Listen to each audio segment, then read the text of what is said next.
سید عشرت عباس المعروف درپد، آپ 1928 میں اتر پردیش میں پیدا ہوئے اور آپ نے 8 نومبر 1980 کو وفات پائی۔ آپ پاکستان کے نامور فلمی اداکار تھے۔ درپد 1928 کو اتر پردیش برطانوی ہندوستان میں پیدا ہوئے۔ ان کا اصل نام سید عشرت حسین تھا، لیکن فلمی صنعت میں درپد کے نام سے مشہور ہوئے۔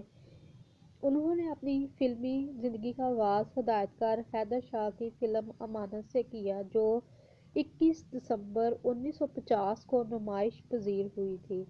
امانت کے بعد انہوں نے پنجابی فلم بلو میں کام کیا اور پھر قسمت آزمائی کے لیے بمبئی چلے گئے، جہاں انہیں باراتی اور عدل جہانگیر نامی فلموں میں کام کا موقع ملا۔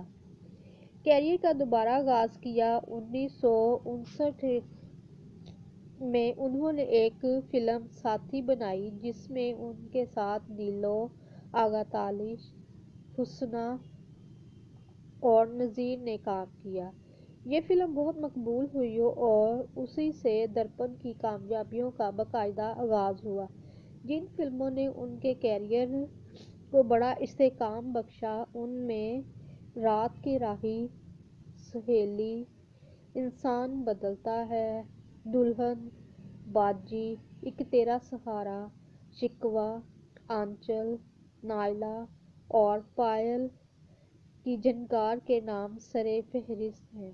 درپد نے مجموعی طور پر 67 فلموں میں کام کیا، جن میں 57 فلمیں اردو اور 2 فلمیں پشتو اور 8 فلمیں پنجابی بنائی گئی تھیں۔ ان میں سے 2 فلمیں ساتھی اور سہیلی میں انہوں نے بالترتیب 1959 اور 1960 کے بہترین اداکار کے نگار ایوارڈ بھی حاصل کیے۔ درپد نے بطور فلم ساز بھی چند فلمیں بنائیں، جن میں بالم، گلفام، تانگے والا، انسپکٹر اور ایک مسافر ایک حسینہ کے نام شامل ہیں۔ درپد نے اپنے وقت کی حسین اور مقبول اداکارہ نیر سلطانہ کو اپنا جیون ساتھی بنایا اور یہ ساتھ مرتے دم تک قائم رہا۔ ان کی یہ شادی فلمی صنعت کی کامیاب ترین شادیوں میں شمار ہوتی ہے۔ اداکار سنتوش کمار ان کے بڑے بھائی تھے، جبکہ مشہور ہدایت کار ایس سلیمان اور اداکار منصور ان کے چھوٹے بھائی تھے۔ یہ تھے درپد، جنہوں نے پاکستان فلم انڈسٹری میں بہت زیادہ کامیابیاں حاصل کی اور شہرت کی بلندیوں تک پہنچے۔ اسی کے ساتھ اجازت دیجیے۔